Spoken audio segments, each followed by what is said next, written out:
सत्यवादी न्यूज तुळजापूर प्रतिनिधी शहाजीराजे महाद्वारातूनच भाविकांना प्रवेश द्या अन्यथा आंदोलनाचा इशारा।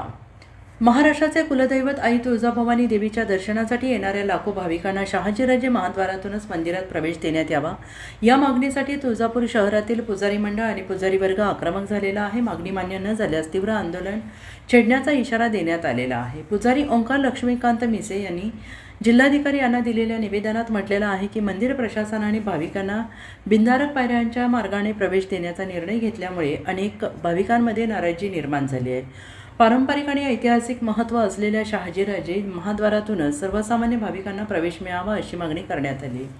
पुजारी मंडळाच्या मते राज्यभरातून तसेच इतर राज्यातून दररोज हजारो भाविक आई तुळजाभवानीच्या दर्शनासाठी तुळजापूर येथे येतात। शहाजीराजे महाद्वार हे मंदिराच्या परंपरेचा आणि श्रद्धेचा अविभाज्य भाग असल्याचे भाविकांना त्याच मार्गाने देवदर्शनासाठी प्रवेश देण्यात यावा अशी त्यांची भूमिका आहे। मागणी मान्य न झाल्यास 8 जुलै रोजी मंदिर प्रशासन कार्यालयासमोर आंदोलन करण्यात येईल असा इशारा निवेदनातून देण्यात आलेला आहे। या आंदोलनात तुळजापूर शहरातील पुजारी मंडळ, विविध पुजारी तसेच महाराष्ट्रातील आणि इतर राज्यातून येणाऱ्या भाविकांचा सहभाग असू शकतो असंही सांगण्यात येत आहे।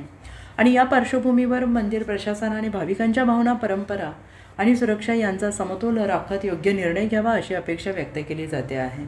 दरम्यान या मागणीवर मंदिर प्रशासनाची अधिकृत भूमिका समोर आलेली नाही। प्रशासनाने याबाबत स्पष्टीकरण दिल्यानंतरच पुढील भूमिका स्पष्ट होणार आहे। तरी वरील दिलेल्या तक्रारीनुसार विनंतीनुसार करण्यात येणाऱ्या आंदोलनाला यश मिळावे आणि तुळजापूर शहरातील पुजारी आणि येणाऱ्या जाणाऱ्या भक्तांना न्याय मिळावा ही आशा। मी सत्यवादी 77 सोबत।